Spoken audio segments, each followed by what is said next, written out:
नमस्कार विद्यार्थी मित्रांनो, स्वागत आहे तुमचं आपल्या एका नवीन व्हिडिओमध्ये. गणित हा विषय देखील बऱ्याच जणांना इंग्रजीप्रमाणेच अवघड जातो आणि त्यामुळेच गणितात मार्क्स कमी पडण्याचं प्रमाण जास्तच वाढले. तर त्यासाठी आजपासून मी तुमच्यासाठी घेऊन आली आहे इयत्ता 10वी गणित भाग 1 सराव संच 1.1. तर सुरुवात करूया आपल्या या व्हिडिओला. तर आपल्या या प्रकरणाचं नाव आहे दोन चलांतील रेषीय समीकरणे. परंतु जर तुम्हाला रेषीय समीकरणे म्हणजेच काय हे जर माहिती नसेल तर या व्हिडिओला सुरुवात करण्यात काहीच अर्थ नाही आहे. त्यामुळे सर्वप्रथम आपण बघूया की रेषीय समीकरण म्हणजे काय किंवा चल म्हणजे काय, सहगुणक म्हणजे काय. तर बघा, यामध्ये एक्स हे चल आहे. एक्स ऐवजी इथे A to Z मधील कोणतेही एक अक्षर येऊ शकतं. त्या सर्वांना आपण चल म्हणत असतो आणि त्यासोबत जे अंक असतो म्हणजे 1, 2, 3, 4, 5 असा कोणताही अंक असेल तर तो त्याचा सहगुणक असतो. या चलाचा हा सहगुणक आहे आणि या सहगुणकाचा हा चल आहे. त्यानंतर बघूयात की समीकरण म्हणजे काय. समीकरण बघा, ज्या ठिकाणी त्या समीकरणामध्ये जर बरोबरचं चिन्ह असेल तर त्याला समीकरण म्हटलं जातं आणि त्यामध्ये जर बरोबरचं चिन्ह नसेल तर त्याला समीकरण म्हटलं जात नाही. तर बघा, ज्या ठिकाणी बरोबरचं चिन्ह असेल त्यालाच आपण समीकरण म्हणायचं असतं. त्याचबरोबर समीकरण म्हणजे काय हे तर समजलं, पण रेषीय समीकरण म्हणजे काय हे काय असतं हे आता आपण बघूया. तर त्या समीकरणातील प्रत्येक चलाची कोटी ही एक असली पाहिजे. कोटी म्हणजे काय, तर त्या समीकरणातील त्या चलाचा सर्वात मोठा घातांक. आणि या समीकरणामध्ये या सर्वांचा घातांक इथे काही दिसत नाहीये म्हणजेच एक हा असतो. या ठिकाणी सुद्धा काहीच दिसत नाही म्हणजे एक हा त्यांचा घातांक असतो. म्हणजेच आपण याला रेषीय समीकरण म्हणू शकतो, कारण याचा घातांक या समीकरणाची प्रत्येक चलातील कोटी ही एक आहे म्हणून आपण याला रेषीय समीकरण म्हणू शकतो. पण याच ठिकाणी जर एक्सच्या वरती स्क्वेअर म्हणजेच वर्ग असेल, 2 असेल किंवा घन 3 असेल, 4 असेल, 5 असेल, यापैकी कोणतीही जर संख्या असती तर त्याला आपल्याला रेषीय समीकरण म्हणता नसतं आलं, कारण त्या ठिकाणी त्या चलाची कोटी ही एक नसती. हे प्रकरण जर आपल्याला शिकायचं असेल तर यातील हे दोन नियम फार महत्त्वाचे आहेत. हे नियम जर तुम्हाला समजले नाही तर तुम्हाला एकही गणित सोडवता येणार नाही. त्यामुळे हे दोन नियम सर्वप्रथम समजून घ्या. जर सहगुणक समान असतील आणि चिन्ह वेगळे असतील तर त्यांची बेरीज करतात. म्हणजेच आपल्याला एखादं समीकरण दिलं आणि त्यांची बेरीज करायला सांगितली तर सर्वप्रथम त्या दोन समीकरणांचे सहगुणक समान आहेत का बघायचे. सहगुणक म्हणजे काय तुम्हाला मी सांगितले. या ठिकाणी बघा, सहगुणक याचाही 10 आहे आणि याचाही 10 आहे. उदाहरणार्थ बघतोय, सहगुणक सेम आहे पण त्यांचे चिन्ह मात्र वेगळे नाही आहेत, म्हणजे इथे बेरीज आपल्याला करून चालणार नाही. त्यानंतर दुसरा नियम बघूया. जर सहगुणक समान असतील आणि चिन्ह सुद्धा समान असतील तर त्यांची वजाबाकी करतात. बघा, आता या ठिकाणी सहगुणक सुद्धा समान आहेत आणि चिन्ह सुद्धा त्यांच्या समोरचे समान आहेत, म्हणजे त्या ठिकाणी वजाबाकी केली पाहिजे. आणि पहिल्या नियमामध्ये जर सहगुणक समान असतील आणि चिन्ह वेगळे असतील तर बेरीज करतात. दुसऱ्या नियमामध्ये जर सहगुणक समान असतील आणि चिन्ह सुद्धा समान असतील तर वजाबाकी करतात. हे दोन नियम समजले. आता आपण सुरुवात करूया सराव संचाला. सराव संचातील तुमचा पहिला प्रश्न हा रिकाम्या जागा भरायच्या आहेत. तर त्या रिकाम्या जागा भरण्यासाठी सर्वप्रथम तुम्हाला ते उदाहरण सोडवता आलं पाहिजे, तरच तुम्हाला त्यातील रिकाम्या जागा भरता येतील. तर त्यासाठी आपण सराव संचातील दुसऱ्या प्रश्नातला पहिला प्रश्न बघूयात. तर बघा, प्रश्न आहे, खालील एक सामायिक समीकरणे सोडवा. त्यातला प्रश्न पहिला, 3a अधिक 5b बरोबर 26 आणि a अधिक 5b बरोबर 22. आता बघा, हे गणित सोडवत असताना सर्वप्रथम आपल्याला त्यांना क्रमांक देऊन घ्यायचे आहेत. म्हणजेच 3a अधिक 5b बरोबर 26 हे समीकरण 1. त्यानंतर a अधिक 5b बरोबर 22 हे समीकरण 2. आता यांना क्रमांक देऊन झाल्यानंतर बघून घ्यायचं की इथे आपल्याला पहिला नियम काम करतो की दुसरा नियम काम करतो. आपला पहिला नियम काय सांगतो, जर सहगुणक समान असतील आणि चिन्ह वेगवेगळे असतील तर त्यांची बेरीज करतात. बघा इथे बीचे सहगुणक समान आहेत पण यांची चिन्हे समान नाही आहेत, चिन्हे वेगवेगळे आहेत, म्हणजेच इथे बेरीज करून चालणार नाही. आपला दुसरा नियम काय सांगतो, जर सहगुणक समान असतील आणि चिन्हसुद्धा समान असतील तर त्यांची वजाबाकी करतात. म्हणजेच बघा इथे सहगुणकही समान आहेत आणि चिन्हही समान आहेत, म्हणजेच यांची आपल्याला वजाबाकी करायची आहे. आता आपण इथे लिहून घेतले की समीकरण 1 आणि समीकरण 2ची वजाबाकी करू. तर आता वजाबाकी बघा,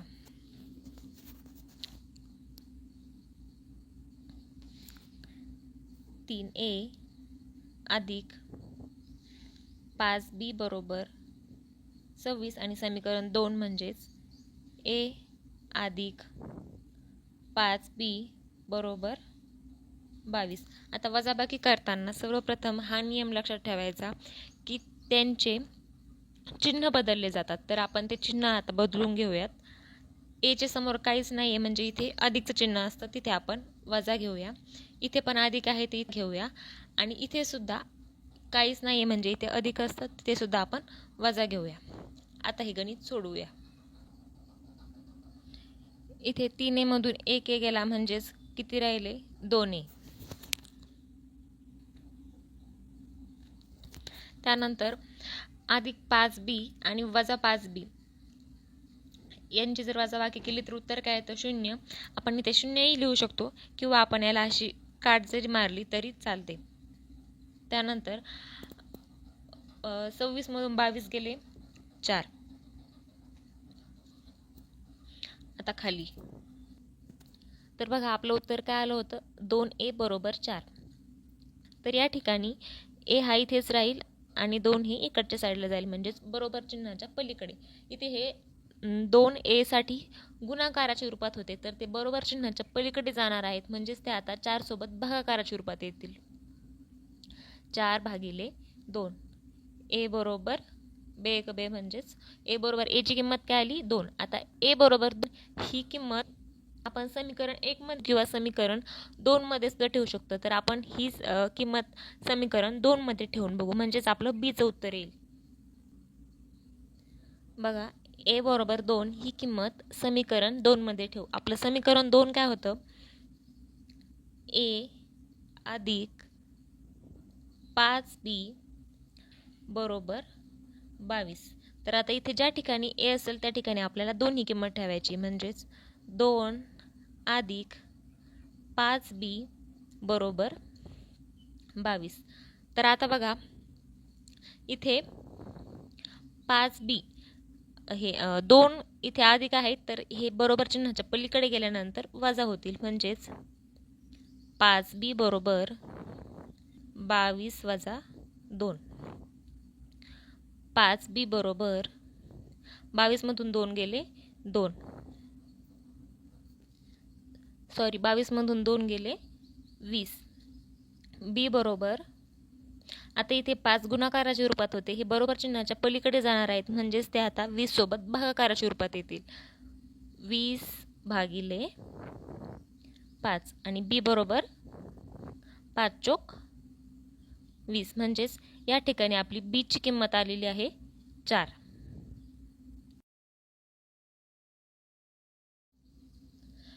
आपला पहिला प्रश्न सोडवून झालाय. आता दुसरा प्रश्न बघा.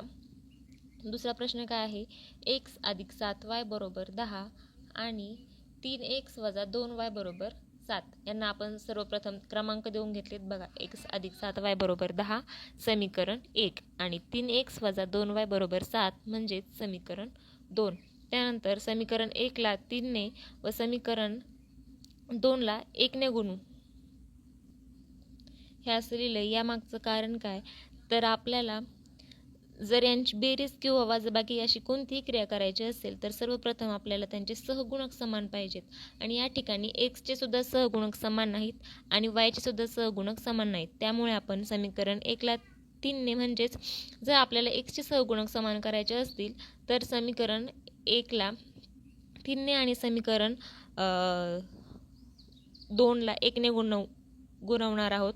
जर आपल्याला वायचे सहगुणक समान करायचे असते तर आपण समीकरण 1ला 2ने आणि समीकरण 2ला 7ने गुणवलं असतं तरीसुद्धा आपलं उत्तर बरोबरच आलं असतं. पण आपण या समीकरणामधून एक्सचे सहगुणक समान करून घेणार आहोत. तर बघा, त्यासाठी आपण समीकरण 1ला 3ने गुणून घेतलं, म्हणजेच 3 गुणिले 1 म्हणजेच 3x. त्यानंतर 3 गुणिले 7 म्हणजेच 7 त्रिक 21, 21y बरोबर 3 गुणिले 10 म्हणजेच 3 10 30. म्हणजे आपलं इथे समीकरण 3 तयार झाले. त्याचबरोबर समीकरण 2ला आपल्याला 1ने गुणायचं होतं, म्हणजेच आपलं हे समीकरण जशाच्या तसं इथे 4 नंबरमध्ये येईल. आता समीकरण 4 काय झाले, 3x वजा 2y बरोबर 7, म्हणजेच हे आपलं झालंय समीकरण क्रमांक 4. आता या ठिकाणी बघा, इथे एक्सचे सहगुणक समान आले आहेत, म्हणजेच आपण यांची कोणती तरी क्रिया करू शकतो. पण ती क्रिया नेमकं कोणती करायची तर ते बघा, या ठिकाणी आपण वजाबाकीची क्रिया करणार आहोत, कारण यांचे सहगुणक समान आहेत आणि चिन्हसुद्धा समान आहेत. जर चिन्हही समान असतील आणि सहगुणकही समान असतील तर त्या ठिकाणी वजाबाकीची क्रिया होते. आता समीकरण 3 आणि समीकरण 4ची वजाबाकी करू, म्हणजेच इथे आपण दोन्ही समीकरणे मांडून घेतलेले आहेत आणि आपल्याला या ठिकाणी वजाबाकी करायची आहे. त्यामुळे आपण चिन्हांचा इथे बदल करूयात. इथे अधिकचं चिन्ह होतं, इथे आपण वजा घेतलं, विरुद्ध चिन्ह म्हणजेच. आणि इथे वजा चिन्ह होतं, इथे आपण अधिक घेतलं. त्याचबरोबर इथे अधिक होतं, इथे आपण वजा घेतलं. आता यांची वजाबाकी करायची म्हणल्यानंतर इथे आपण 0 लिहू शकलो असतो, परंतु आपण याला कट करून टाकू. त्यानंतर 21 अधिक 2 म्हणजेच 23, 21 अधिक 2 23 आणि y जशाच्या तसे बरोबर 30मधून 7 गेले 23, म्हणजेच y बरोबर इथे 23 आले. 23 बरोबर 23 आले. आता या ठिकाणी 23 हे yला गुणाकाराच्या रूपात आहेत, परंतु ते बरोबर चिन्हाच्या पलीकडे गेल्यानंतर भागाकाराचे म्हणजेच विरुद्ध रूपात येणार आहेत. त्यामुळे 23 भागिले 23 बरोबर 1/1 आणि 1/1 म्हणजेच 1 असतो, म्हणजे yची किंमत या ठिकाणी आपल्याला 1 ही मिळालेली आहे. आता yची किंमत तर मिळाली, पण xची किंमत काढायची आहे. त्यामुळे y बरोबर 1 ही किंमत आपण समीकरण 1 मध्ये ठेवणार आहोत. आपण y बरोबर 1 ही किंमत समीकरण 1 मध्ये किंवा 2 मध्ये, त्याचबरोबर 3 मध्ये किंवा 4 मध्ये कोणत्याही समीकरणात ठेवली तरी आपल्याला xची किंमत ही मिळणारच आहे. तर त्यासाठी आपण y बरोबर 1 ही किंमत समीकरण 1 मध्ये ठेवणार आहोत. तर बघा, y बरोबर 1 ही किंमत आपल्याला समीकरण 1 मध्ये ठेवायची होती. त्यासाठी आपण इथे ज्या ठिकाणी y आहे त्या ठिकाणी 1 ही किंमत टाकली आहे. समीकरण 1 आहे x अधिक 7y बरोबर 10 आणि त्यामध्ये आपण 1 ही किंमत टाकायची आहे yच्या जागी. त्यामुळे ते बनलं x अधिक 7 ही इथे गुणाकाराच्या रूपात आहेत, म्हणून आपण यांना कंसात घेतलंय. कंसात 1 बरोबर 10, x अधिक 7 1 7 म्हणजेच इथे 7 बरोबर 10. आता या ठिकाणी 7 हे बेरजेच्या रूपात आहेत, परंतु ते बरोबर चिन्हाच्या पलीकडे गेल्यानंतर विरुद्ध म्हणजेच वजा होणार आहे. त्यासाठी x बरोबर 10 वजा 7 आणि एक्सची किंमत या ठिकाणी आलेली आहे 3. आता हे समीकरण आपल्याला पूर्णपणे आपलं सोडवून झालेलं आहे, म्हणजेच x आणि yच्या किमती निघाल्या आहेत. एक्सची किंमत आपण या प्रकारे अशी लिहित असतो 3 आणि yची किंमत बरोबर 1. तर बघा, इथे आपला 3 नंबरचा प्रश्न आहे. हा प्रश्न अगदी सोपा आहे. बघा, प्रश्न काय आहे, 2x वजा 3y बरोबर 9 आणि 2x अधिक y बरोबर 13. तर सर्वप्रथम आपल्याला यांना क्रमांक देऊन घ्यायचे, म्हणजेच 2x वजा 3y बरोबर 9 समीकरण 1 आणि 2x अधिक y बरोबर 13 समीकरण 2. आता या ठिकाणी सहगुणक समान आहेत, त्यामुळे आपल्याला यांची काही गुणाकार वगैरे करायची गरज नाही आहे. या ठिकाणी एक्सचे सहगुणक समान आहेत, या ठिकाणी सहगुणक समान आहेत, परंतु चिन्हसुद्धा समान आहेत. त्यामुळे आपण या ठिकाणी वजाबाकी करूयात. तर समीकरण 1 आणि समीकरण 2ची वजाबाकी करू. त्यासाठी आपण समीकरण 1 आणि समीकरण 2 इथे लिहून घेतलंय आणि वजाबाकी करत असताना आपल्याला चिन्हांची अदलाबदल करावी लागते. त्यामुळेच आपण इथे वजा होतं तर इथे अधिक होतं तर इथे आपण वजा केलंय, इथे अधिक होतं तर इथे आपण वजा केलंय आणि त्याचबरोबर इथे सुद्धा अधिक होतं, इथे आपण वजा केलंय. तर या ठिकाणी आता विरुद्ध चिन्ह आल्यामुळे यांचं उत्तर हे 0 येतं. त्यामुळे आपण इथे कट केलं इथे आणि त्यानंतर 3y वजा 3y वजा 1y, म्हणजे त्या ठिकाणी समान चिन्ह असल्यामुळे यांची बेरजेची क्रिया होते. तर 3y मध्ये 1y मिळवले तर उत्तर आलं 4y आणि चिन्ह जशाच्या तसं. त्यानंतर इथे वजा आणि इथे अधिक असल्यामुळे यांची वजा अधिक वजा म्हणजे त्या ठिकाणी आपली वजा बाकीची क्रिया होते. तर त्यामुळे 13मधून 9 गेले, उरले 4 आणि मोठ्या संख्येचं चिन्ह. तर या दोन्ही ठिकाणी वजा आलेलं आहे, तर त्याला आपण अधिक करून घेतलं तर खाली काय आलं 4y बरोबर 4. आता 4 इथे y बरोबर गुणाकाराच्या क्रियेत आहेत, ते जर बरोबर चिन्हाच्या पलीकडे गेले तर इथे त्याला भागाकाराच्या रूपात येतील, म्हणून y बरोबर 4/4 आणि y बरोबर 4/4 म्हणजेच 1/1 बरोबर y बरोबर 1. आता y बरोबर 1 ही किंमत आपण समीकरण 1 मध्ये ठेवू. तर समीकरण 1 काय आहे आपलं 2x अधिक 3y बरोबर 9. आता या ठिकाणी y च्या ठिकाणी आपल्याला 1 ही किंमत ठेवायची, त्यामुळे 2x अधिक 3 कंसात 1 बरोबर 9, खाली 2x अधिक 3 1 3 बरोबर 9.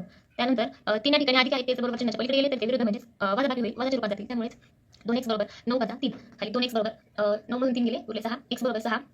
आणि या ठिकाणी 2 x बरोबर गुणाकाराच्या रूपात आहेत, ते बरोबर चिन्हाच्या पलीकडे गेल्यानंतर भागाकाराच्या रूपात जातील, म्हणूनच x बरोबर 6/2 म्हणजेच या ठिकाणी x ची किंमत आलेली आहे 2 6 म्हणजेच 3. आणि या ठिकाणी x आणि y यांच्या दोन्हीच्याही किंमती आपल्याला मिळालेल्या आहेत. x ची किंमत बरोबर 3 आणि y ची किंमत बरोबर 1. त्याचबरोबर या व्हिडिओमध्ये आणखीन पुढील प्रश्नांची उत्तरं राहिलेली आहेत, ते आपण पुढील व्हिडिओमध्ये बघणार आहोत. त्यासाठी आपल्या चॅनलला आत्ता सबस्क्राईब करून घ्या आणि बेल आयकॉनवर प्रेस करून ऑल नोटिफिकेशनवर क्लिक करा, म्हणजेच यानंतरचे मी जे व्हिडिओ बनवणार आहे ते तुम्हाला त्याचं नोटिफिकेशन सर्वात अगोदर येईल. धन्यवाद.